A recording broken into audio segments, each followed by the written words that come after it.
Good evening, everyone, and welcome to the world of the International Fab Talks. Fab Talks is all about connecting with the right kind of people, the special presence of an advocate who's connected with the Supreme Court of India. She's been doing her very best in the field of law.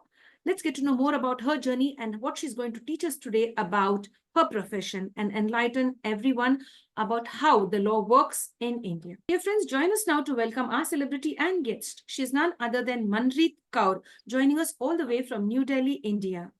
We'll get to know more about her profession and how she is able to contribute to the society in the right way. How many of you could take the services or avail the services that she has in place for all those people who are seeking justice? She wants to bring justice into the world, and that is why she has entered into this beautiful profession. Welcome to the International Fab Talks. Hello to everyone. Hello, ma'am. Thank you so much for being here with us. I go ahead and share your profile and we begin the session. Yeah, please.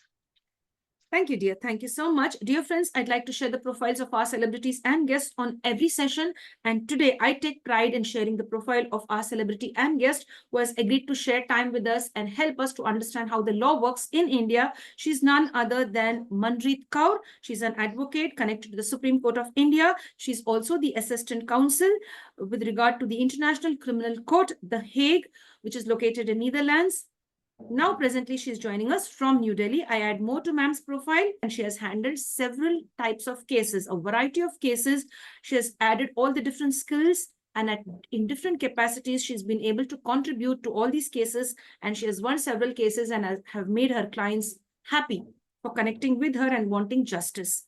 She's also been awarded, the World Peace Ambassador from the International African Peace and Justice Organization. That's really great. For the contributions that she has made to the field of law, she's been awarded as the Peace Ambassador from International African Peace and Justice Organization. Hats off to her on this wonderful achievement, my friends. She's also an expert panel member of ICRJC. She's also a double postgraduate in the International Criminal Law Zone and has International Human Rights Law, connected with the international human rights law, to put that right.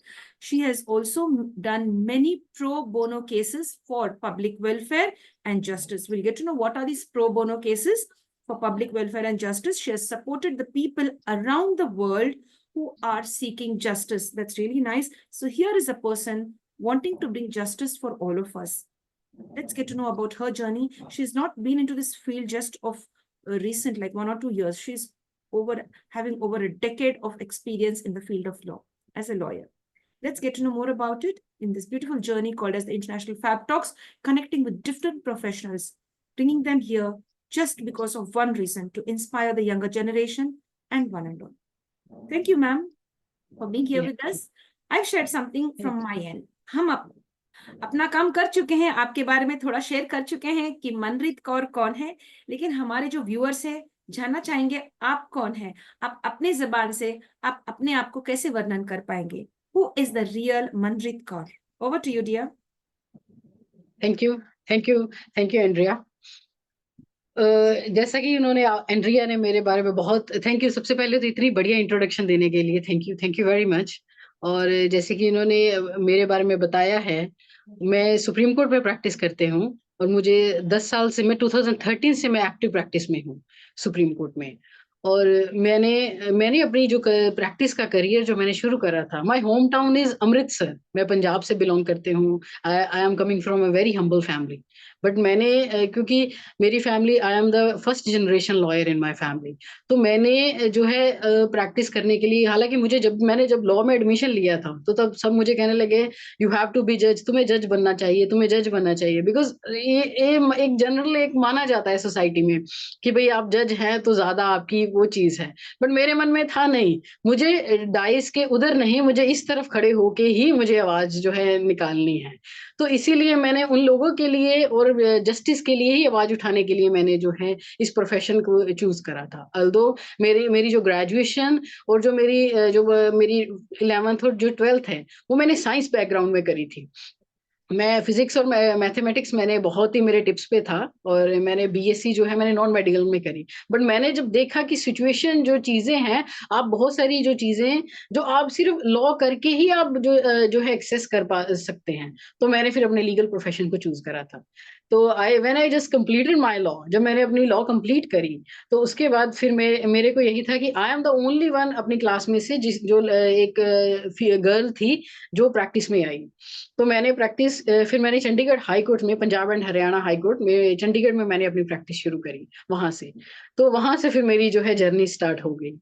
तो वहीं वहां से मैंने independent practice शुरू करी, और mostly मैंने जितने भी केसेस है, शुरू शुरू में आपको पता ही है कि जब आप इंडिया में जब आप प्रैक्टिस करते हैं तो आपको अच्छी फीस नहीं मिलती। तो आपको क्या होता है कि आप जब प्रैक्टिस करते हैं तो आपको जनरली कुछ ऐसे लोग होते हैं ना, आप देखोगे कि आप क्लाइंट्स कुछ ऐसे होते हैं जिन्हें होता है कि चलो एक बार ट्राई ही करके देख लो, क्या पता क्या ही हो, क्या पता रिलीफ मिल ही जाए कोर्ट से। तो कुछ इस तरीके के क्लाइंट्स मुझे भी मिले थे। तो जिनको था कि भाई वकील साहब आप एक बार करके देख लो, क्या पता हो ही जाए। तो मैंने उन लोगों के लिए मैंने एप्लीकेशंस मूव करी, जो भी प्रोसीजर था मैंने उनके लिए फॉलो करा, और उन्हें मैंने रिलीफ भी दिलवा के दिया हाई कोर्ट से।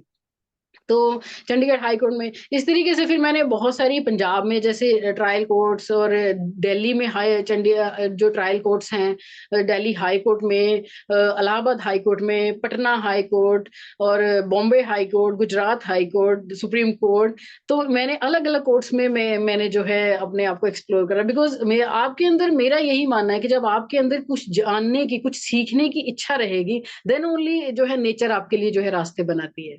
सो इस तरीके से मैंने जो है अपना जो 11 इयर्स का जो करियर है मैंने वो करा। Now I am practising as independent lawyer. इसी दौरान दौरान मुझे ये था कि मुझे इंटरनेशनल लॉ, बिकॉज जब मैं थर्ड सेमेस्टर में थे तो हमें इंटरनेशनल लॉ पढ़ाया जाता था।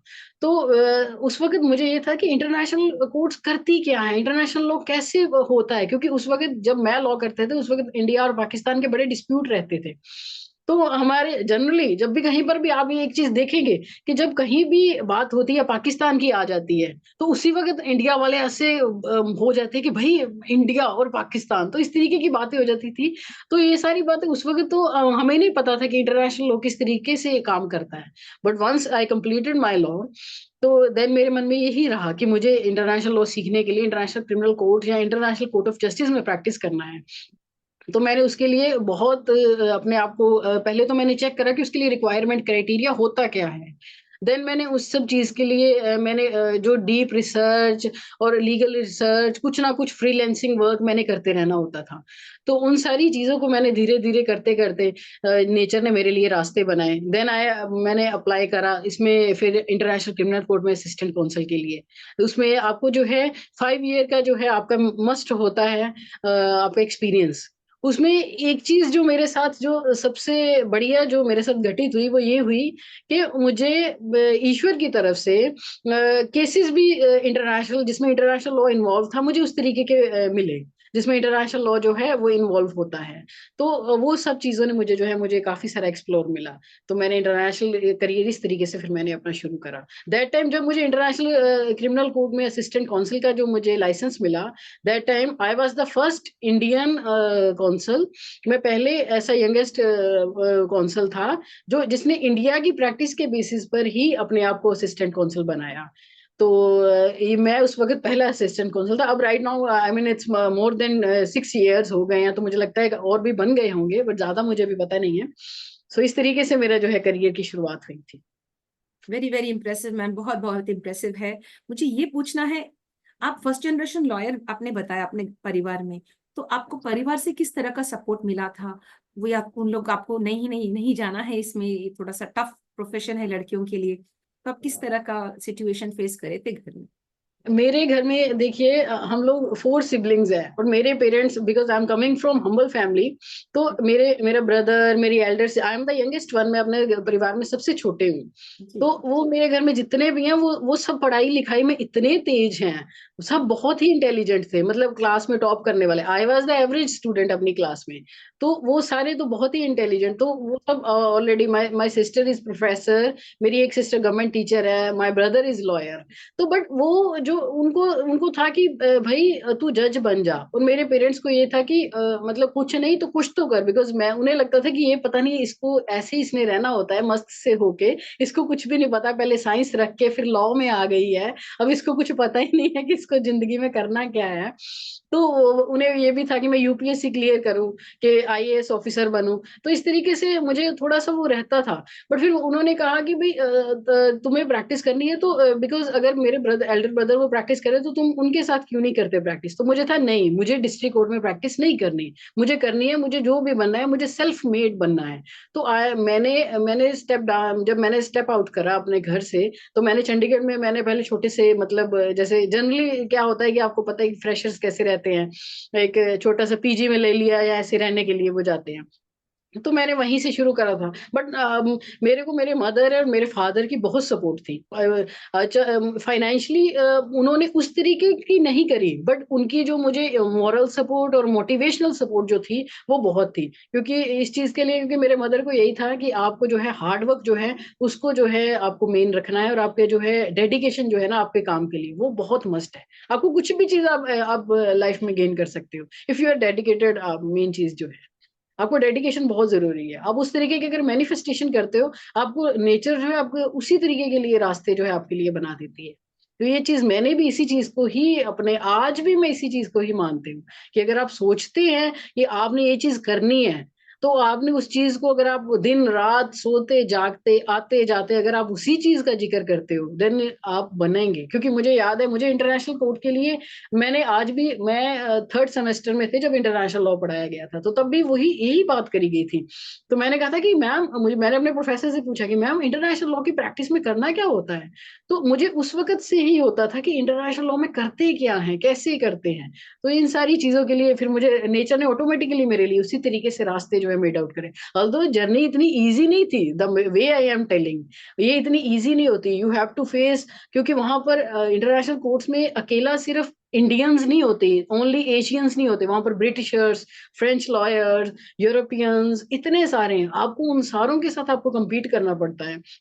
और वो भी, उससे भी बढ़िया बात कि वो फाइनेंशियली बहुत स्ट्रांग होते हैं। एक तो सबसे बड़ी बात ये है कि वो ऑलरेडी जो है वो डेवलप्ड कंट्रीज से हैं उनकी, और हमारा जो इंडिया है वो अंडर डेवलप्ड है, और हमारी करेंसी और उनकी करेंसी का जमीन आसमान का फर्क है। सो बहुत सारी चीजों को फेस करना पड़ता है। उससे भी जो मेन जो बात है वो ये है वहां के वेदर की। हॉलैंड का जो वेदर है, आप फेस ही, आपको वहां के और इंडिया के वेदर की आपको बहुत ही वो फर्क लगेगा। आपको पता ही नहीं है, आप घर से बाहर निकले हैं, आपने सन देखा है, और जब आप 10 मिनट आप वॉक करके आप पहुंच रहे हो कोर्ट, तो आपने वहां रेन शुरू हो जाएगी। जैसे कि आजकल दिल्ली में वेदर वो चल रहा है कि आप घर से निकल रहे हो तो ठीक लग रहा है, आगे गए हो तो बारिश हो रही है। तो इस तरीके से so many challenges you have to face. तो इस तरीके से है। जी जी मैम, शुक्रिया शुक्रिया ma'am for sharing all of that. ये पूछना चाहेंगे हम, आप किस तरह के केसेस लेते हैं? Is it only female based cases, I mean like domestic violence cases, या और भी अलग किस्म के केसेस लेते हैं? देखिए मैम, जब आप इंडिया में प्रैक्टिस करते हैं ना, तो आप पिक एंड चूज नहीं कर सकते। जी और स्पेशली जब आप फ्रेशर होते हैं, आपको एटलीस्ट मेरा ये मानना है कि आपको 15 साल तक, एटलीस्ट जब तक आपकी 15 ईयर की प्रैक्टिस नहीं हो जाती, तब तक आपको जो है जिस तरीके के मैटर भी होते हैं, आपको उनको टेकन अप करना चाहिए, और आपको उनमें सीखने के लिए कुछ ना कुछ मिलेगा। और उससे भी बढ़िया बात यह है कि जब आप अपील कोर्ट्स में प्रैक्टिस करते हैं, like high court and the supreme court, ये अपील कोर्ट्स होती हैं। जब आप अपील कोर्ट्स में प्रैक्टिस करते हैं, तो आप चूज ही नहीं हो सकते। आप बहुत ज्यादा से ज्यादा आप ये कह सकते हैं कि हाँ जी, मतलब मैं टैक्स वाले मैटर्स नहीं कर सकते। जैसे कि मैं टैक्स वाले मैटर मैंने कभी नहीं करे, I don't do practice, but मैंने सिविल मैटर, क्रिमिनल मैटर और मैट्रिमोनियल डिस्प्यूट्स, मैंने तीनों तरह के मैटर्स जो है करे हैं। बिकॉज मैंने मैंने NCDRC, national consumer forum, NGT, national green tribunal, arbitration, international arbitrations, तो इस तरीके से आप सारों मैटर्स को आप कर सकते हैं, और आपको करना भी चाहिए। मेरी एडवाइस यही है, जब आप इंडिपेंडेंट प्रैक्टिस करते हैं, मैं सभी जो है व्यूअर्स हैं जो लॉ के प्रोफेशन में जहाँ तो एंटर कर रहे हैं, या एंटर कर चुके हैं, जो फ्रेशर्स हैं, मैं उनको यही एडवाइस करूंगी। आपको किसी भी तरीके का मैटर आ रहा है, don't bother about the fees, आपको फीस क्लाइंट को कितना पे कर रहा है, बट आपको सीखने के लिए, बिकॉज जो लीगल प्रोफेशन एक ऐसा प्रोफेशन जिसमें आप डेली सीखते हैं, आप डेली आपको पढ़ना पड़ता है। आप ये चीज हमेशा दिमाग में रखिए कि आपको डेली ही कुछ ना कुछ सीखने के लिए मिलेगा। तो ये आप देखिएगा सुप्रीम कोर्ट डेली ही जजमेंट्स आती है, आपको डेली ही आपको पढ़नी है। तो ये मेरा शुरू से ही रहा है कि आप जिस भी तरीके का आपको मैं हो, आप उसको बिल्कुल करें। अगर आपको बहुत अगर कुछ लग रहा है कि बहुत ही एक्स्ट्रा ऑर्डिनरी है, जहाँ इसमें आप अपनी परफॉर्मेंस अच्छी दे सकते, देन आप जो है आप सीनियर को कंसल्ट कर लो, वो चीज आप कर सकते हैं। बट जी ये है कि इसलिए तो फिर इस तरीके से मेरे पास जो है हर तरीके के मैटर है एंट्रिया।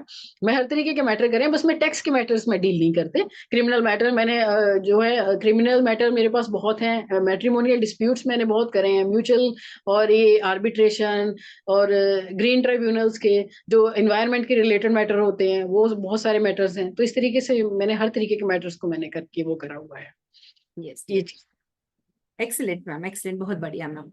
अभी आपको कैसा लगा, आपको you are awarded this world peace ambassador award आपको मिला है international African peace and justice organisation से। आपको कैसा लगा, आपको आपका काम के लिए आपको प्रेज करके ये आपको अवार्ड ये देना है, ये आपको कैसा बहुत ही लगा?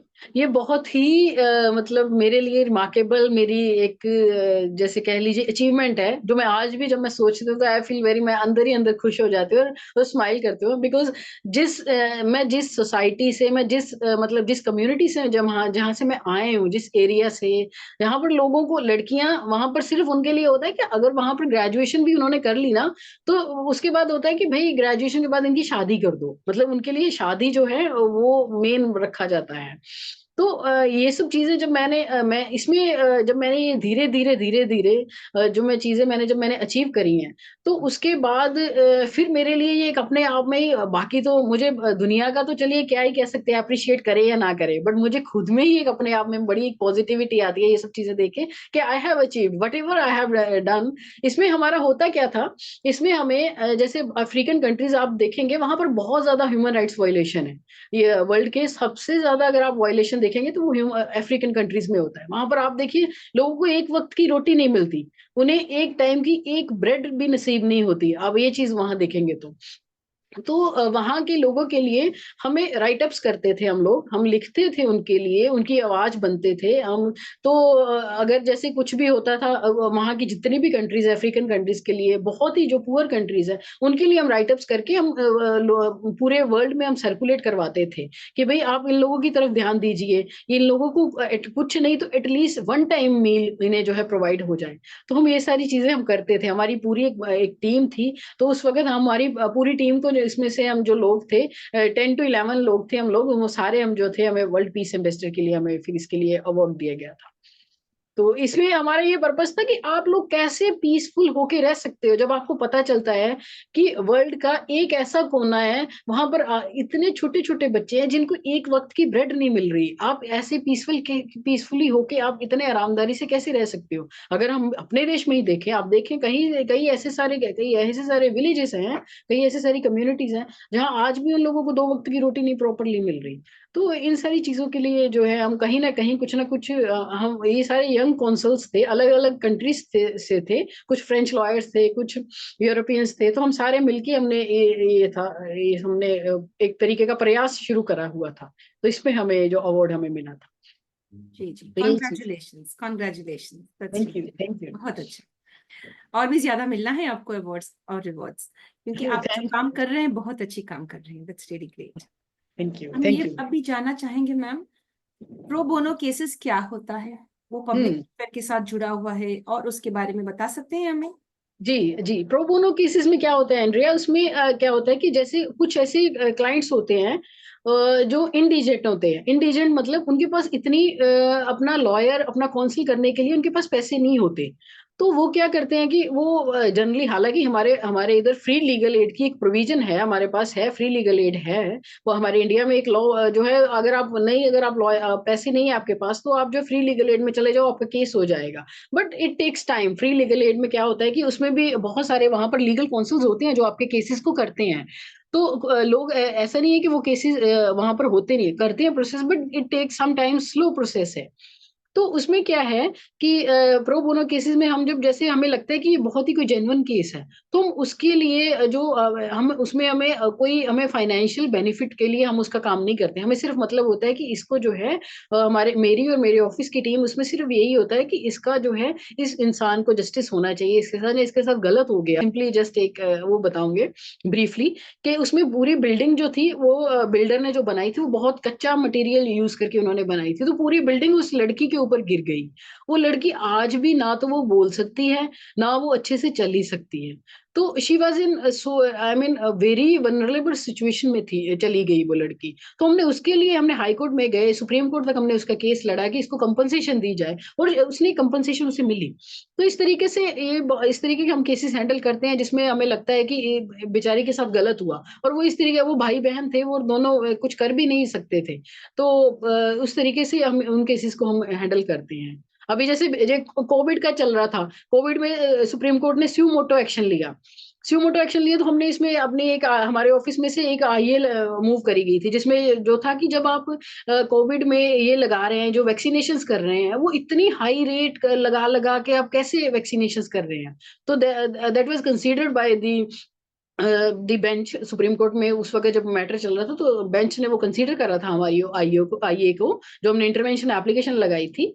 तो उसमें उन्होंने फिर इस चीज के रेट्स के रिगार्डिंग जो था स्टेट से पूछा था, गवर्नमेंट से, यूनियन ऑफ इंडिया से पूछा था कि आप इतने हाईली चार्ज क्यों कर रहे हैं, जबकि ये तो फ्री ऑफ कॉस्ट होनी चाहिए थी यार, जो है कंट्री में मिलनी चाहिए थी। तो उसके रिगार्डिंग था। तो इस तरीके से हम जो है अभी जैसे ये मणिपुर में वो जो इंसिडेंट हुआ, आपको शायद इसके बारे में पता होगा, जो फीमेल्स का वो जो उन्हें न्यूड करके एकदम पूरा सर्कुलेट करा था उन्होंने, न्यूड आदमियों ने, वहां पर जो इश्यूज चलते रहते हैं मणिपुर में, तो वहां पर उन्होंने लड़कियों को पूरा उनको पूरा उनके कपड़े उतार के नंगा करके उनको पूरा रोड्स पे उन्हें घुमाया लड़कियों को। तो उनमें उन इश्यूज में भी हमने जो था जो है एप्लीकेशन हमने मूव करी थी कि भाई ये जो इश्यूज क्यों हो रहे हैं। तो इस तरीके हम जो है जो जिसमें लगता है हमें कि ये बहुत ही जेन्युइन केस होते हैं, तो उस तरीके के हम इनमें जो है हम पार्टिसिपेट करते हैं। तो उसमें हमें कोई फाइनेंशियली बेनिफिट की हम ना तो उनमें कोई उम्मीद रखते हैं, ना हमें कोई मिलते हैं। तो that is called a pro bono cases. तो ये है। मैम अभी हम ये जानना चाहेंगे, अभी कोलकाता में फिलहाल अभी ये जो रेप केस का चल रही है, आरजी कर हम्म। हॉस्पिटल का रेप केस, तो इसके बारे में आपका क्या राय है? तो आप जी जी इसके जी। बारे में क्या बोलना चाहेंगे मैम अपनी तरफ से? देखिए देखिए इस चीज में क्या है कि आजकल बहुत ज्यादा ये निर्भया के दिल्ली रेप केस के बाद, उसके बाद एक हैदराबाद में एक रेप हुआ था जिसमें लड़की को उन्होंने जला भी दिया था, उसका रेप भी करा, उसमें बाद में उसको जला भी दिया था। उसके बाद हैदराबाद वाले केस के बाद अब ये वाला एक केस हुआ है, ये जो कलकत्ता वाला। तो ये इस तरीके के केसेस हैं जो मतलब अगर आप इनके बारे में अगर सुनते भी हैं तो आपकी रूह कांप जाती है। और ये डिस्टर्बिंग है। इसमें सुप्रीम कोर्ट में बहुत सारे जो कौंसिल्स थे उन्होंने एप्लीकेशंस मूव करी, हर किसी ने अपने लेवल पर जो भी वटेवर जो भी बेस्ट कर सकता था, हर किसी ने अपने अपने तरीके से बेस्ट करने की कोशिश करी। तो इसमें सुप्रीम कोर्ट ने स्यू मोटो एक्शन लिया। स्यू मोटो एक्शन होता है कि जैसे कि मैं आपको बताना चाहता हूँ, स्यू मोटो एक्शन ये होता है कि जैसे कोई भी जिसमें जो कोर्ट होती है वो अपने आप उस पे जो है एक्शन लेती है, उसमें कोई भी वो नहीं करता, कोई एप्लीकेशन मूव नहीं की जाती, कुछ नहीं होती। जब कोर्ट्स को क्या होता है कि कोर्ट को खुद ही लगता है कि मुझे इसमें खुद ही इश्यूज में इंटरवीन करना है, तो कोर्ट खुद ही अपने आप एक्शन लेती है, खुद ही वो बनती है। तो इस तरीके से ये जो कलकत्ता वाले में भी कोर्ट ने जो है स्यू मोटो एक्शन लिया, क्योंकि सारा इंडिया ही हिल गया, इंडिया क्या पूरा वर्ल्ड में पूरे इंडिया की बेइज्जती हो गई। Because my friends her country के किसी न किसी पार्ट्स में, वर्ल्ड के किसी न किसी पार्ट में मेरे फ्रेंड्स हैं, और आप देखते भी हैं इंडियंस रहते हैं हर जगह, इंडियंस हर जगह होंगे, आपको कहीं भी चले जाओ दे वर्ल्ड में। तो वो हर जगह वो ये चीज जो इसी बात का ही चल रहा था, इंस्टाग्राम पे, ट्विटर पे, फेसबुक पे, हर कोई इसी बात को ही शेयर कर रहा था। तो ये बहुत ही डिस्टर्बिंग थी। हालांकि ये डॉक्टर्स के लिए तो बहुत ही ज्यादा आज भी आप ये चीज देख लीजिए, डॉक्टर्स में अब ये इशू वो उनके मन में ये बैठ गया है, अंदर एक डर बैठ गया है कि रात को क्या हम अपनी जो है फीमेल्स को ड्यूटी के लिए भेजें, नाइट ड्यूटी के लिए। तो ये सब चीजें लोगों के मन में एक घर कर चुकी हैं। बेशक से हम चाहे जैसा मर्जी कहें कि हमारा जो है कॉन्स्टिट्यूशन बहुत बड़ा है, हमारे ऐसे हमारे सेफ्टी है, हमारे ऐसे, लेकिन वो कहीं ना कहीं अंदर अंदर, चाहे वो 1% ही, बट वो हमारे अंदर एक डर बैठ गया है। तो इस तरीके से ये सारी चीजें हो रही हैं। सुप्रीम कोर्ट ने जो इसमें सुमोटो एक्शन लिया, उसमें उन्होंने फिर एसआईटी एक गठित करी, कमेटी गठित करी कि इसमें चेक करा जाए कि भाई ये सब क्या ही हो रहा है। और इसमें आपको एक बहुत ही एक अजीब बात, अगर इंडिया में आपको बताऊं, आप ये चीज पता नहीं आपको पता है या नहीं पता, उस लड़की का, वो जो डॉक्टर, जो कलकत्ता की जो वो डॉक्टर थी, उसका फेक अकाउंट बना के ना, आप मान के चलिए, लोग इस टेक्नोलॉजी को अगर चाहिए, हम अच्छा समझते भी हैं कि ये हमारे कहीं किसी पर्पज तक हमारे लिए ये सही भी है, बट ये देखिए इसका मिसयूज कितना है। उस लड़की के नाम का इंस्टाग्राम पे फेक अकाउंट बनाए जा रहे हैं और कॉमेडी बनाई जा रही है उसके ऊपर। और वो इतना डिस्टर्बिंग था देख देख के कि वो लड़की का नाम जो है, नाम मैं उसकी आइडेंटिटी तो हम यूज, क्योंकि ये सुप्रीम कोर्ट की जजमेंट है कि जो विक्टिम होती है, आप उसका नाम जो है, आप कहीं भी आप उसका जो है डिस्क्लोज नहीं कर सकते। तो जो है उन्होंने उसकी आइडेंटिटी, उसका नाम बना बना के वो अकाउंट्स बना रहे हैं इस तरीके से। तो मुझे, मेरा यही मानना है कि इवन मैंने उन अकाउंट्स को मैंने रिपोर्ट भी करा, मैंने कहा ये सब ये कैसे हो कैसे पा रहा है।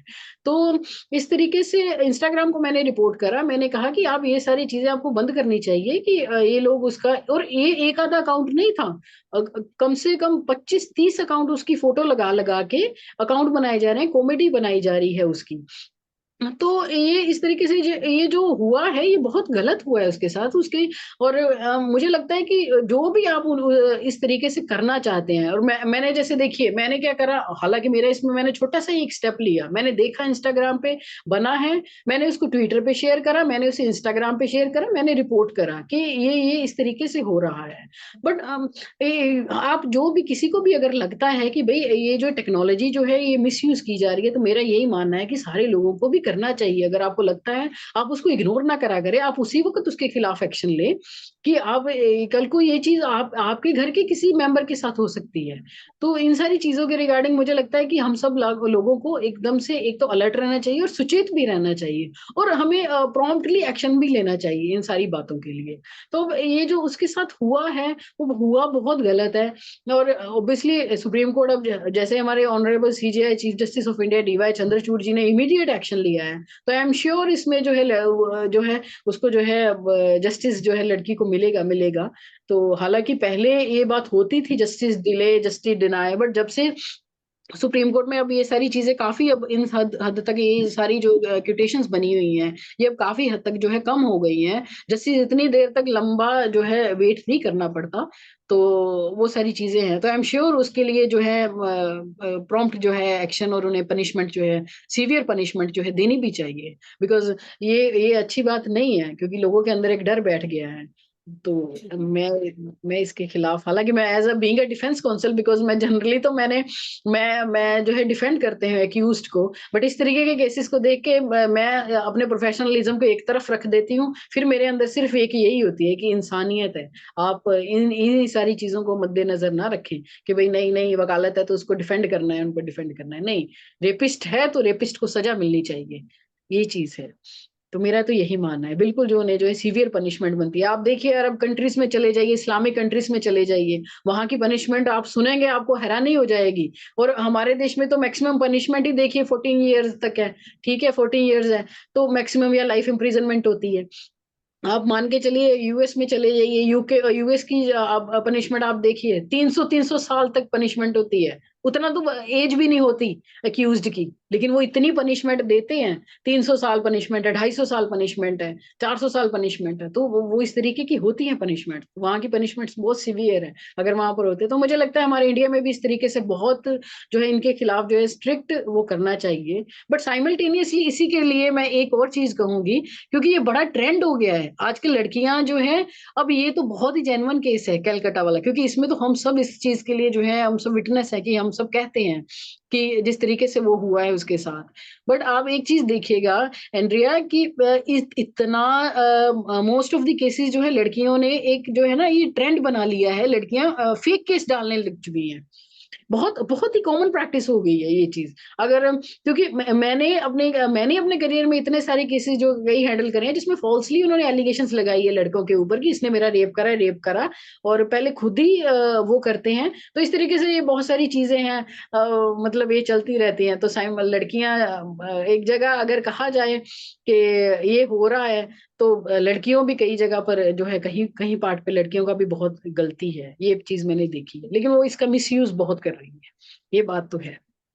हालांकि लोग, एक चीज मैं और इसमें ऐड ऑन करना चाहूंगी, आई एम सो सॉरी, इसमें कि अभी जैसे हर जगह एक ही बात आ रही थी कि भाई तुम रात को क्यों निकलती हो, तुम रात को क्यों निकलती हो, तुम इतना कपड़े क्यों पहनती हो, तुम उतने कपड़े पहन के चलो, तुम इंडियन कल्चर नहीं फॉलो करती है। जनरली जब भी मैं फ्री टाइम होता है तो मैं कभी देख लेती हूँ, लोगों के कमेंट्स में चेक करती रहती हूँ कि आप वो क्या लिख रहे हैं। तो नीचे बहुत सारे जो मेल कम्युनिटी है वो ये लिखती कि तुम ये कपड़ा क्यों पहन के निकलती हो, तुम ऐसे कपड़ा क्यों पहन के चलती हो, तुम्हें तो करेंगे ही ना, हम तो प्रोवोक होएंगे ही होएंगे। तो मेरा यही एक एडवाइस है पूरी सोसाइटी को, और आपके माध्यम से भी, आपके जो है इस फैब टॉक के माध्यम से भी मैं यही कहना चाहूंगी, यही मैसेज मैं कन्वे करना चाहूंगी कि आप ये देखिए कि आप लड़कियों को ना समझाएं कि भाई ये रिस्ट्रिक्शन, आप अपने बेटों को समझाएं कि सेम यही वो जो बाहर जो औरत है, जो जिसको तुम गंदी नजर से देख रहे हो, उसी तरीके की तेरी माँ और तेरी मदर, तेरी बहन, तेरे वो भी सारे तेरे जो है घर में बैठी हुई है। तो इसलिए इन लोगों को जो है उनकी परवरिश जो है बहुत वो केयरफुल मैनर में करनी चाहिए। तो मेरा ये मानना है कि इसमें पेरेंटेज का बहुत रोल होता है। तो ये सारी चीजें होती हैं। सो इस तरीके से बड़े सारे फैक्टर्स हैं जिनको कंसीडर करना चाहिए इन सारी चीजों को अगर रोकना चाहते हैं। शुक्रिया, you have share that very well. बहुत अच्छी तरीके से समझाया आपने कि भाई हो क्या रहा है और जस्टिस के लिए कैसे लड़ना है और सुप्रीम कोर्ट क्या कर रही है।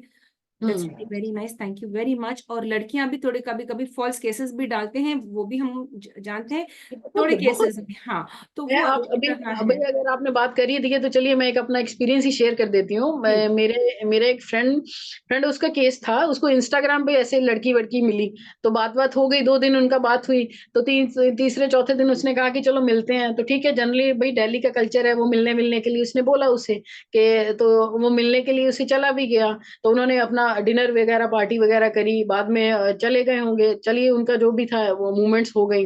उसके बाद उसने अगले दिन वो लड़की ने उसके खिलाफ वो उसने उसको घर में ड्रॉप कराया, और वो वहीं से पुलिस स्टेशन गई है, पुलिस स्टेशन जाके उसने एफआईआर दर्ज करवा दी है और कंप्लेंट कर दी है कि भाई मैं तेरे को रेप के केस में अंदर कर रही हूँ। और उसने मुझे घबराए हुए फोन करा कि ये ऐसे ऐसे हो रहा है। तो मैंने कहा मतलब कह रहा कि हमारी तो पहले एक तरीके की फ्रेंडशिप हो रखी थी। तो उसके बाद मैं इसमें ये चीज आपको बताते हूँ कि ये एक तरीके का सिंडिकेट है जो चलते हैं। उसमें क्या था कि वो लॉयर भी उसमें इन्वॉल्व होते हैं, कुछ ऐसे लीगल लॉयर जो होते हैं ना वो इन्वॉल्व रहते हैं। वो क्या करते हैं, वो 3-4 लॉयर्स होते हैं, उसमें उन्होंने 3-4 लड़कियां जो है वो उन्होंने रखी होती हैं, जो इस चीज के लिए हनी ट्रैप होती हैं, वो करते हैं। इवन लड़के भी ऐसे होते हैं, वो हनी ट्रैप करते हैं आपको। वो अकेली लड़कियां नहीं होती, लड़के भी होते हैं। वो देखते हैं कि भाई अगर वेल सेटल्ड गर्ल्स हैं या अच्छी हैं जो होती हैं फीमेल्स, वो उनको हिट करते हैं और वो करते हैं। फिर बाद में वो करते हैं, ब्लैकमेल करते हैं कि भाई तेरे खिलाफ जो है मैं केस ऐसे ऐसे कर दूंगी। तो वो लड़की जो थी उसने उस केस में 16 लाख रुपीज जो थे मेरे क्लाइंट से मांगे कि मेरे को 16 लाख रुपए दे दो, मैं तेरे ऊपर एफआईआर नहीं करवाऊंगी। देन आई वेंट देयर, तब वो सारा जाके मसला हुआ था। तो वो सारी बातें थी, फिर वो मानी, then she wrote apology letter and all. So वो सारी चीजें हुई थी। तो वाह। इस तरीके से आप बहुत सारी चीजें देखते हैं हम सोसाइटी में। अगर यहाँ पर अगर हम ये चीज देखते हैं कि लड़कियों के साथ गलत होता है, बट साइमल्टेनियसली हम ये भी देखते हैं कि लड़कियां इस चीज का मिसयूज भी करती हैं। तो बट उनको सपोर्ट भी आप देखिएगा कि आदमी सब मिलविल के एक साथ ही सिंडिकेट बना बना के करते हैं। तो इस तरीके से बड़े रंगों की दुनिया है। मेरा तो यही एक्सपीरियंस रहता है कि आप सोच भी नहीं सकते कि इस तरीके की आप चीजें देख लेते हैं समाज में जो घटित हो रही होती है। Ma'am, thank you for creating awareness. आपने अवेयरनेस जागृत हमें कर दिया कि वैसे सिंडिकेट चल रही है, हनी ट्रैप्स होते हैं। हाँ, इसको इसको एक लीगल इसका वर्ड होता है सेक्सटोर्शन, इसको बोलते हैं सेक्सटोर्शन। अब एक चीज और मैं आपको बताती हूँ, वो क्या करते हैं इन लोगों का एक तरीका क्या होता है कि ये फेसबुक पे या इंस्टाग्राम पे आपको डायरेक्टली वीडियो कॉल करेंगे आपको। तो समटाइम्स क्या होता है कि इन्होंने बड़ी मतलब जो होती है ना, जैसे कह लो कि बहुत अच्छी वाली फोटो कोई लगा रखी होती है खूबसूरत सी लड़की की या बड़ा ही हैंडसम सा लड़के की, तो समटाइम्स कई लोग क्या करते हैं वो फटाक से उठा भी लेते हैं, कई लोगों को आदत होती है, तो वो फटाक से उठा देते हैं। तो अब वो इमीडिएटली क्या होता है कि उधर जो है वो लोग आपकी वीडियो साथ में रिकॉर्ड कर रहे होते हैं, और दूसरी तरफ क्या होता है, वो दूसरी तरफ उन्होंने कैमरा इस तरीके का चला रखा होता है, उन्होंने उधर जो है अडल्ट कंटेंट जो है वो प्ले कर रहे होते हैं। तो वो बाद में वो होती तो चाहे अगर आप जितनी देर तक आप ये समझ पाते हैं 30-40 मिनट सेकंड में, जब तक आप 1 मिनट में जब चीज आप ये समझ पाते हैं कि आपको कोई रिकॉर्ड कर रहा है और आप ये देखते हैं, ये चीज आप लोकेट करने के सेंसेस में आते हो, तब तक जो है आपकी जो है वीडियो जो है वो रिकॉर्ड हो चुकी होती है, और वो तब तक वो अपनी कॉल कट करके चले जाती है। उसके बाद फिर वो क्या करते हैं, आपके जो म्यूचुअल कनेक्शंस होते हैं वो उन सबको वो फॉरवर्ड करते हैं कि this guy has done, this girl has done this, मेरे साथ इसने धोखा करा, मेरे साथ चीट करा, ये है वो है। तो वो इस तरीके से वो आपको ब्लैकमेल करेंगे, और ब्लैकमेल करते हैं। इवन मैंने इस तरीके के कई केसेस देखे थे जिसमें 2 से 3 लड़कों ने सुसाइड कर लिया था, क्योंकि उन्हें इतना ज्यादा ब्लैकमेल कर दिया था। उन्होंने वो वीडियोस जो थी वो वीडियो उसके फादर को भेज दी, हालांकि उसमें करा कुछ नहीं था। ही जस्ट उसने जो थी कॉल को उसने सिर्फ पिक करा था, पिक करके ही जस्ट चेकिंग। मतलब कई लोग होते हैं जिनको थोड़ा टाइम लगता है, क्योंकि हर किसी की सोचने का तरीका, देखने का तरीका वो सिमिलर नहीं होता। किसी को वो चीज 1 सेकंड में समझ आ रही होती, कोई 1 मिनट लेता है। तो वो एक बात होती है। तो उसने बाद में उस लड़के ने सुसाइड कर लिया था। तो ये एक फिर यहाँ तो फिर वो ब्लैकमेल करेंगे कि आपके रिलेटिव्स को, आपके म्यूचुअल कनेक्शन को हम भेज रहे हैं, वो भेजते हैं, और फिर यहाँ तो फिर कहते हैं कि आप हमें इतने पैसे भेजो, इतने पैसे भेजो। तो ये इस तरीके से, इसको एक सेक्सटोर्शन एक वर्ड होता है इसके लिए जो जो यूज करी जाती है, सेक्सटोर्शन इसको कहा जाता है। तो इसमें बहुत सारे सिंडिकेट हैं। इसमें कुछ ऐसे ऐसे पुलिस के ऑफिशियल्स थे, हिमाचल के कुछ पुलिस ऑफिशियल्स थे, वो सस्पेंडेड एक ऑफिशियल था, तो I am not telling his name, वो सस्पेंड करा हुआ था। तो उसने इस तरीके का एक सिंडिकेट चला रखा था। वो लड़कियों से कॉल करवाता था आदमियों को, और उनसे पैसे मंगवाता था, और फिर कहता था तेरे खिलाफ मैंने एफआईआर करवा दी, एफआईआर करवा दी, क्योंकि खुद ही वो सस्पेंड हुआ था। तो उसका थोड़ा उसको पता था कि how to talk and how to handle the situation. तो इस तरीके से ये सारी चीजें जो है वो लोग करते हैं और वो फेस करते हैं। तो ये जहाँ टेक्नोलॉजी हम इसको अच्छा समझते हैं, बट इसके साथ ही साथ हमें जो है इसके, आप ये देखिए कि इसके बहुत ज्यादा ड्रॉबैक्स भी बहुत हैं। तो इसलिए बहुत केयरफुल रहना चाहिए आजकल। तो ये बात है। मैं तो सुनाने को तो मेरे पास बहुत सारे किस्से, अगर मैं सुनाने आऊं, मैं अभी परसों का ही आपको सुना देती हूँ। मुझे कॉल आ रही थी, मेरे ही नंबर पर कॉल आ रही थी, आम आदमी पार्टी से बात कर रहे हैं हम, आम आदमी पार्टी के हेड ऑफिस से बात कर रहे हैं मैम। तो उन्होंने कहा कि आप आम आदमी पार्टी ज्वाइन करेंगे। तो मैंने कहा मतलब क्यों करेंगे, पहले आप मुझे ये बताइए। तो फिर वो उसने कहा कि हम आपको आम आदमी पार्टी से इसलिए कर रहे हैं क्योंकि आप दिल्ली से हैं, तो दिल्ली में आपको पता है कि कैसे कैसे आम आदमी पार्टी का है। तो मैंने क्योंकि एक चीज मैं आपको इसमें एक और बात मैं जो इन्फॉर्मेशन में बता, ये कॉल जो होती है, ये कॉल होती सिर्फ 30 सेकंड की है। 30 सेकंड के बाद जो है, अगर ये 30 सेकंड के बियॉन्ड जाती है, तो आपको जो है उसके उसके बाद वो रिकॉर्ड नहीं कर पाते आप। उन्होंने 30 सेकंड में ही आपसे जो है जो भी डिटेल जो है वो करनी होती है। तो इसलिए पहली बात तो ये है कि स्कैम कॉल्स को आपको वैसे ही अवॉइड करना चाहिए। मेरा तो ये मतलब सबको एडवाइस है कि आपको अवॉइड करना चाहिए। बट जो है कि अगर आपने कभी उठा भी ली है, तो क्योंकि उनको सिर्फ 30 सेकंड चाहिए होते हैं आपका जो है डाटा को पूरा हैक करने के लिए, सिर्फ 30 सेकंड की। तो इसलिए आपको उनको आपको मैक्स टू मैक्स आप 30 सेकंड में जो है आप उनसे बात करके फटाक से वो कर दो। तो ये आपको थोड़ा सा ध्यान में रखना होता है बातों को। पहले तो मेरा यही है कि आप कभी कॉल उठाओ ही नहीं स्कैम वाली। तो आपको हल्का सा लगे आप फटाक से कट कर दो, क्योंकि आजकल टेक्नोलॉजी बहुत हाई रेंज पे है और बहुत ही वो हो रखी है। तो इसलिए इन सारी चीजों के लिए बहुत ही केयरफुल रहना चाहिए सारे लोगों को। जी मैम, जी मैम, बहुत बहुत शुक्रिया। You have opened our eyes, आपने इतना जागरूक कर दिया हमें। तो ये सब सुन के थोड़ा सा डर भी लगता है कि भाई किससे जी बात करे, किससे कनेक्ट करे, कौन सच्चा है कौन झूठा है, स्पेशली ऑनलाइन जो होती है साइबर फ्रॉड्स। और अक्सर देखा गया सीनियर सिटीजन्स को टारगेट करते हैं। तो इसके बारे में कुछ कहना चाहेंगे, cyber attacks on senior citizens and lakhs of rupees उनके अकाउंट से निकल जाती है और उनको मालूम भी नहीं रहता जी, कि वो उन्हें ट्रैप में गिर जी चुके हैं। इसमें क्या होता है कि एंड्रिया ये क्या करते हैं, ये स्पेसिफिकली इन्होंने पहले ये, क्योंकि आजकल किसी भी इंसान की मेंटेलिटी समझनी हो ना, तो आप क्या करें, उस पर्सन का सोशल मीडिया चेक कर लें। आपको समझ आ जाएगी वो किस तरीके का कंटेंट जो है वो फॉलो कर रहा है, वो किस तरीके के कंटेंट के लिए कमेंट कर रहा है, किस तरीके के कंटेंट को लाइक कर रहा है। ठीक है, तो उसी से आपको जो है उस पर्सन की जो पर्सनैलिटी है, आपको जो है 60% आपको समझ आ जाती है कि ये इस तरीके का ये पर्सन, चाहे ये मेल है या फीमेल है, तो आपको समझ आ जाएगी। तो वो लोग क्या करते हैं, वो continuously they do work 24 hours, वो चेक करते रहते हैं कि किस अकाउंट को जो है हमें हिट करना है। तो वो उसी हिसाब से वो जो है पर्सन्स को जो वो लोकेट करते रहते हैं, उन्हें पता चल जाता है कि हाँ, इस पर्सन के पास जो है इसका लाइफस्टाइल इस तरीके का है, ये है, ये है। तो वो उस तरीके से वो उनको हिट करते हैं। और सीनियर सिटीजन्स को तो चले करते ही करते हैं, but I have handled, generally मैंने देखा है कि वो यंग जो लड़के लड़कियां हैं वो उनको ज्यादा वो करते हैं। और या फिर पता क्या एक चीज मैं और बताऊं, इंडियंस का क्या होता है, जहां कहीं वो देखते हैं भाई, वो जो व्हाइटिश पीपल होते हैं, जो आप समझते हैं, जो ब्लॉन्ड गर्ल्स है, जो गोरे जो गोरी हैं जिनको हम कह देते हैं, वो कहीं जहां वो उनको देख लेते हैं, वो फटाक से उनके जो है इंडियंस जो है उनके फॉलोवर हो जाते हैं। आपने कहीं देखा हो, कई बार आपने इवन आपने वीडियोस में देखा हो, मीडिया पे आपने कई बार देखा हो, जैसे कोई फॉरेनर्स इधर आके टूरिस्ट आती हैं लड़कियां, तो इंडियन जो लड़के होते हैं उनको किस तरीके से वो कुछ ना कुछ उनके साथ जो है गलत मिसबिहेव कर रहे हैं। आप हालांकि इस तरीके के केसेस अभी रिसेंटली, अभी जैसे पाकिस्तान में एक केस हुआ था, बेल्जियम की वो लड़की थी, इस्लामाबाद में उसका बहुत ही ब्रूटली रेप करा गया, लेटर देन उसको मार भी दिया गया। तो हालांकि इस तरीके हमारे हमारे इंडिया में बहुत सारे ऐसे केसेस होते हैं कि फॉरेनर्स आती हैं, उनके साथ मिसबिहेव किया जाता है, जहाँ उनको कई बार इस तरीके के एफआईआर भी करी जाती है कि उनका रेप कर दिया गया। एक एक बहुत अच्छी ब्लॉगर थी लड़की, वो पूरा वर्ल्ड टूर पे आई हुई थी, हस्बैंड मतलब हस्बैंड वाइफ थे, तो उसका बहुत बुरे तरीके के साथ जो वो करा गया था, उसका रेप करा गया, उसको मोलेस्ट करा गया लड़की को, वो बाइक पे ही उसने पूरा वर्ल्ड राउंड करा था, तो वो इंडिया में आई थी। तो ये चीज यहाँ पर क्या होता है कि फेक अकाउंट बनाते हैं, और ये व्हाइटिश पीपल का जो गोरे गोरियां के वो बना के वो इजिली ट्रैप उससे करते हैं।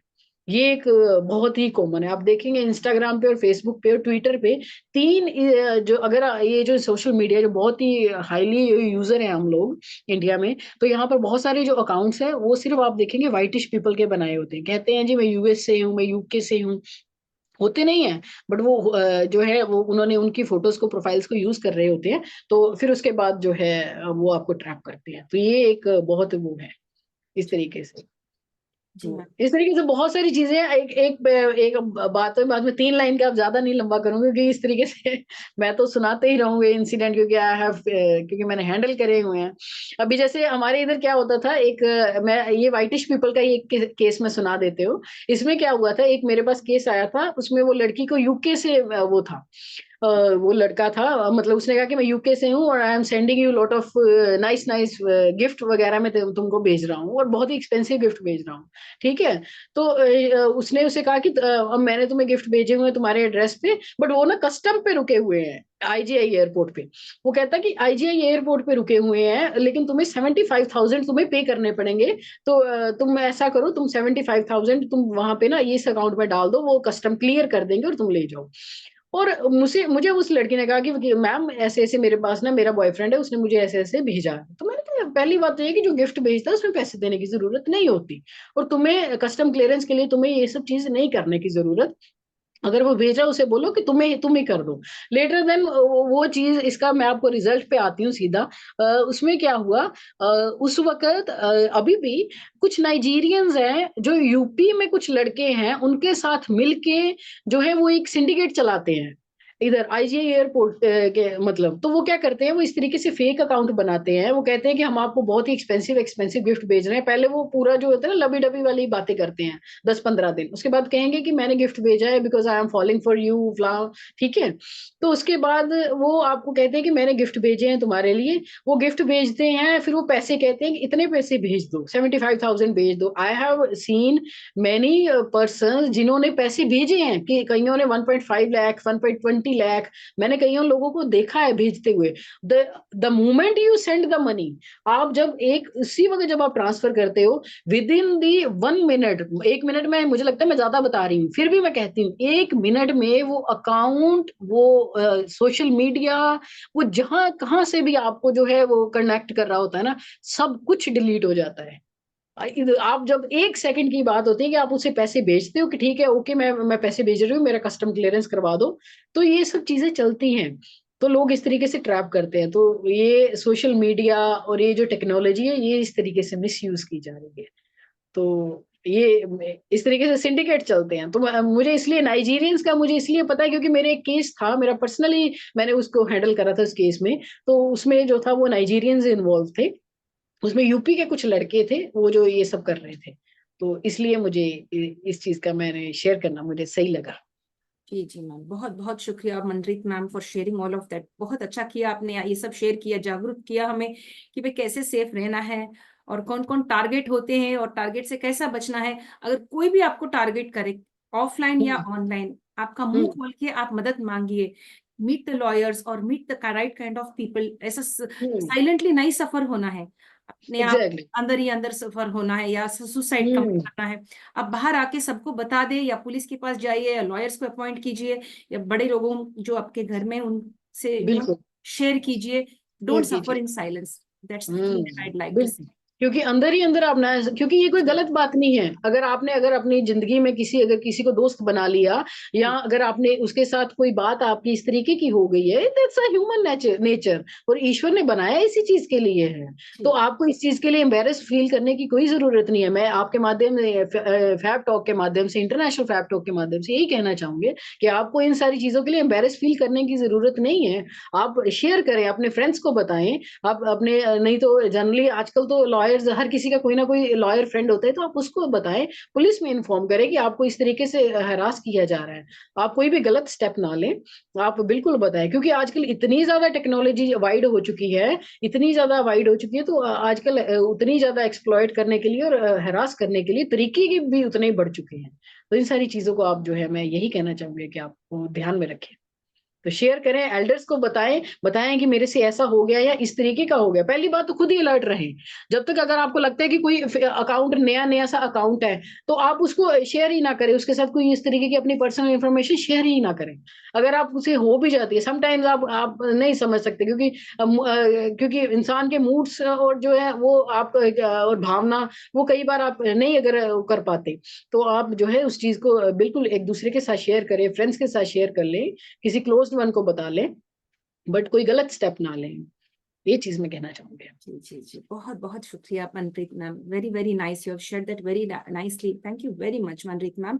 हम अभी ये पूछना चाहेंगे आपसे आखिरी में, अगर आपसे आपका सर्विसेज किसी को चाहिए, they want to connect with you with regard to the services you offer as a lawyer, वो आपसे कैसे संपर्क करे, आपको कैसे कांटेक्ट करे? ये मेरे साथ हुआ है, मुझे आपका सहायता चाहिए, I want to appoint a lawyer और take legal help, how do they connect? मेरा चैम्बर जो है वो सुप्रीम कोर्ट में है, चैम्बर नंबर 31 जो है मेरा, वो है। मैं वहाँ जनरली मैं सुप्रीम कोर्ट के चैम्बर से ही ऑपरेट करते हूँ। मेरा ऑफिस जो है वो कैलाश कॉलोनी में है। तो मेरा कॉन्टैक्ट नंबर जो है वो, कॉन्टैक्ट नंबर तो मैंने आपको ऑलरेडी, आपके पास मेरा है ही है, फिर भी मैं यहाँ पर मैं शेयर कर देती हूँ। 8054909094 मेरा कॉन्टैक्ट नंबर है। ये मेरा व्हाट्सएप एनेबल्ड नंबर है। आपको किसी भी तरीके के, क्योंकि ये मेरा 24 आवर्स अवेलेबल रहता है नंबर, तो आप किसी भी वक्त आप जो है, आप एक्सट्रीमली इमरजेंसी में भी आप मुझे जो है मैसेज लिख सकते हैं। और मेरी ईमेल आईडी जो है वो है advocatereet04@gmail.com, ADVOCATEREET04@gmail.com। तो आप मुझे मेल भी लिख सकते हैं, या और मेरा ये पर्सनल नंबर है जो मैं शेयर कर रही हूँ, आप मुझे ये, इस पे भी आप मुझे मेल लिख सकते हैं, या कॉल कर सकते हैं, मैसेज लिख सकते हैं। तो ये है।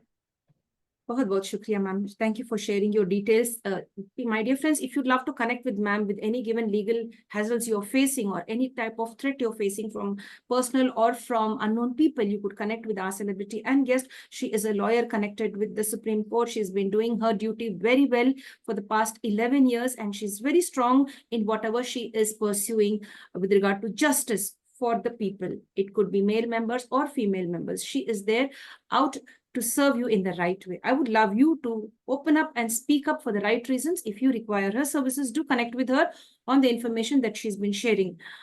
बहुत बहुत धन्यवाद ma'am, thank you so much. आगे भी हमारे प्रोग्राम में आना है और शेयर करना है। आपने बहुत अच्छा काम किया, बहुत सोशल अवेयरनेस क्रिएट किया हमारे प्लेटफॉर्म पे, इसके लिए हम हमेशा आभारी रहेंगे। बहुत बहुत thank you very much, thank you, thanks to everyone, thank you very much, thank you Andrea, thank it you, was really nice, it was really, thank you, same to you dear, God bless, thank you so much.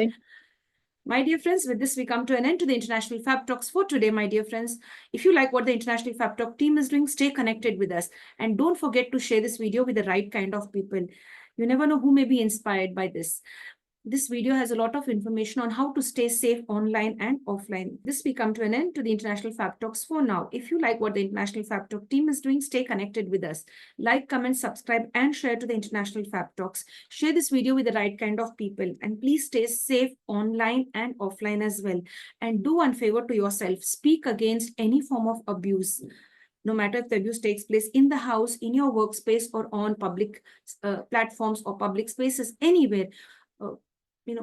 Offense, or you find any type of violence against you, either verbal or physical, financial, etc., please report it immediately to the right kind of people.